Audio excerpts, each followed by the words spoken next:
বন্ধুরা, আজকে একটা নতুন রেসিপি নিয়ে হাজির হয়েছি বগুড়ার বিখ্যাত আলু ঘাটি নিয়ে।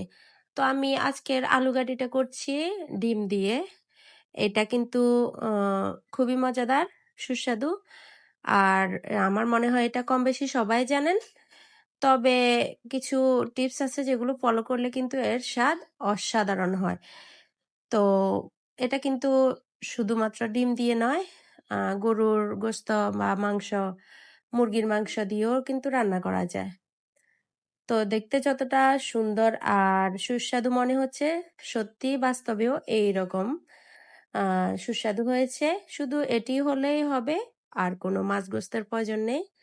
শুধুমাত্র একটা তরকারি দিয়ে যথেষ্ট। আসসালামু আলাইকুম, কেমন আছেন বন্ধুরা? আজকে আপনাদেরকে দেখাবো বগুড়ার বিখ্যাত আলু ঘাটি রেসিপি। তো আমি প্রথমে কয়েকটা আলু আর কয়টা ডিম সেদ্ধ করে নিয়েছি, খোসা ছাড়িয়ে নিয়েছি। চুলায় একটা ফ্যান বসিয়ে দিয়েছি, আর ফ্যানে দিয়ে দিয়েছি পর্যাপ্ত পরিমাণ সয়াবিন তেল। আর এখানে এখন আমি দিয়ে দিয়েছি ডিমগুলোকে, খোসা ছাড়িয়ে নেওয়া ডিমগুলো। এখন আমি ডিমের উপরে সামান্য হলুদ ছিটিয়ে দিয়েছি, জাস্ট একটা কালার আসার জন্য। আপনারা চাইলে কিন্তু শুধু শুধু এমনিও করতে পারেন। তো আমি এখন একটু নেড়ে ছেড়ে এটাকে প্রায় 1 মিনিটের মতো রেখে উঠিয়ে নেব।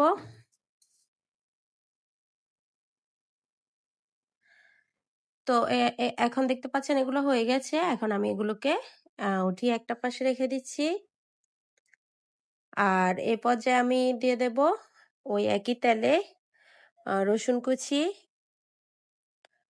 আর দিয়ে দেব পেঁয়াজ কুচি। তা এখন একটু ভালো করে নেড়ে ছেড়ে প্রায় 1 মিনিটের মতো এগুলোকে ভেজে নেব। তো এ পর্যায়ে একটা কথা বলে রাখি, যদি আমার আজকের রেসিপিটা আপনাদের ভালো লেগে থাকে তাহলে লাইক করবেন, কমেন্টে জানাবেন।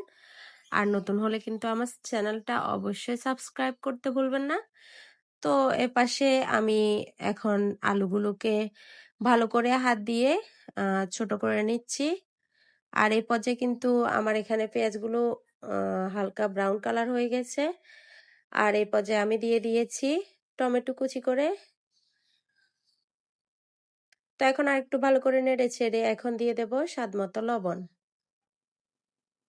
তো আরেকটু ভালো করে নেড়ে ছেড়ে দিচ্ছি। এখন দিয়ে দেব লাল মরিচ গুঁড়ো আধা চামচ, আর হলুদ গুঁড়ো 1 চামচ, জিরে গুঁড়ো, ধনিয়া গুঁড়ো আধা চামচ থেকে একটু বেশি। তো এখন ভালো করে আবার মশলাগুলো পেঁয়াজ রসুনের সাথে মিশিয়ে নিচ্ছি। আর কয়েক সেকেন্ড এভাবে মিশিয়ে নেব। আর এখন দিয়ে দেব আগে থেকে যে আলুগুলোকে আমি ছোট করে রেখেছিলাম হাত দিয়ে, সেগুলোকে ভালো করে আলুর সাথে মশলাগুলো মিশিয়ে নেব।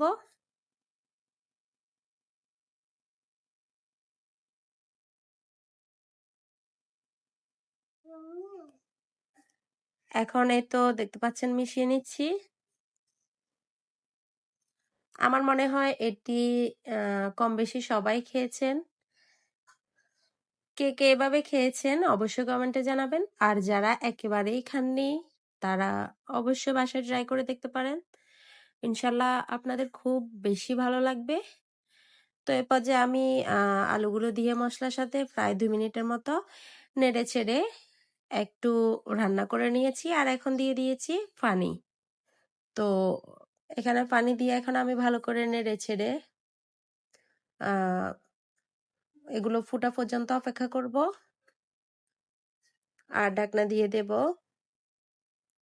তো এটি রান্না করা একেবারেই সহজ, খেতে কিন্তু দুর্দান্ত হয়।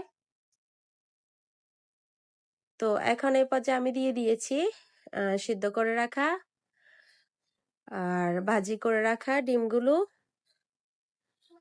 তো এখন আমি ঢাকনা দিয়ে রেখে দিচ্ছি।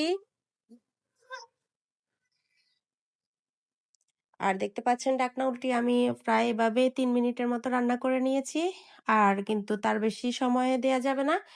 আর চুলার আঁচটাও কিন্তু অনেক বেশি দিয়ে রাখা যাবে না, যেহেতু আলু সেহেতু প্যানে কিন্তু লেগে যাওয়ার খুবই সম্ভাবনা থাকে। আর এভাবে রান্না করা হয়ে গেছে আজকের বগুড়ার বিখ্যাত আলুর ঘাটি। তো আমি কয়েকটা কাঁচামরিচ দিয়ে দিয়েছি। আর আমি 2 থেকে 3 মিনিট পর্যন্ত রান্না করলেই রেডি আজকের কাঙ্ক্ষিত বগুড়ার বিখ্যাত আলুর ঘাটি। তো আমার তো খুবই মজা লেগেছে। আপনাদের কেমন লেগেছে? জানাতে অবশ্যই ভুলবেন না। তো এখন আমি একটা বাটিতে আপনাদেরকে সার্ভ করে দেখাচ্ছি কতটা লোভনীয় স্বাদের হয়েছে। মাশাআল্লাহ, মাশাআল্লাহ।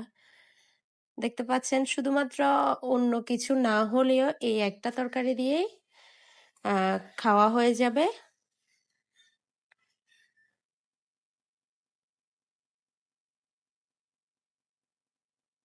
তো বাসায় একবার হলেও সবাই ট্রাই করে দেখতে পারেন। আম ভালো থাকবেন সবাই। আমার এবং আমার পরিবারের জন্য দোয়া করবেন। আল্লাহ হাফেজ।